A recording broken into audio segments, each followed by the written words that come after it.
अगर मैं आपसे पूछूं कि इंडिया और इजराइल के रिलेशंस इतने अच्छे क्यों हैं, तो शायद आप यह जवाब देंगे कि डिफेंस रिलेशंस की वजह से दोनों टेररिज्म के शिकार हैं।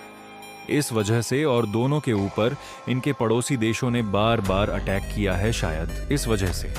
लेकिन अगर मैं आपसे कहूं कि इन सभी कारणों की वजह से इनके रिलेशंस अच्छे नहीं हैं, बल्कि इनके रिलेशंस अच्छे हैं रिलीजन की वजह से, तो शायद आप मेरी बात का विश्वास नहीं करेंगे। हाल ही में Indian prime minister Israel visit कर रहे हैं और उन्होंने अपने स्पीच में कहा है कि जूइश कम्युनिटी इंडिया में लगभग 2000 साल से रह रही है। वहीं नेतन्याहू ने यह कहा है कि India is the only country in the world where the Jewish community has not been persecuted, यानी कि उन्हें धर्म के नाम पर मारा नहीं गया और अत्याचार नहीं किया गया। अगर जूइश कम्युनिटी के इतिहास को देखें तो दुनिया के हर मेजर रिलीजन ने, हर मेजर एरिया ने इनके ऊपर एक अत्याचार किया है और इसे कहा गया है एंटीसेमिटिज्म। क्रिश्चियन कम्युनिटीज ने कई हजार साल तक जूइश कम्युनिटीज को परसिक्यूट किया है क्योंकि उनका मानना था कि जश कम्युनिटी ही जीसस क्राइस्ट की डेथ के लिए रिस्पांसिबल है। वहीं इस्लाम और जिश कम्युनिटी के बीच में होली लैंड जेरूसलम को लेकर बार बार लड़ाई होती रहती है और इस्लाम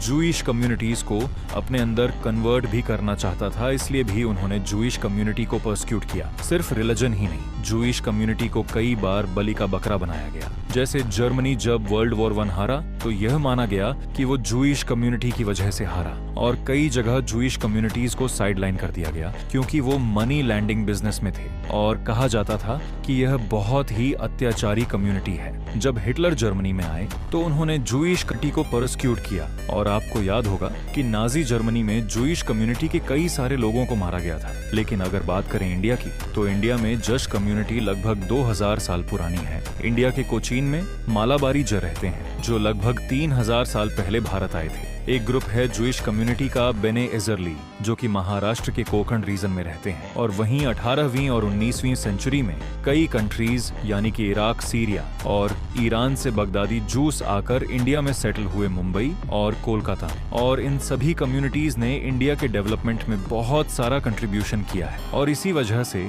इंडियन प्राइम मिनिस्टर और नेतन्याहू बार बार ये कह रहे हैं कि इन दोनों में सिविलाइजेशनल टाई है और India is the only country where the just community has not been persecuted.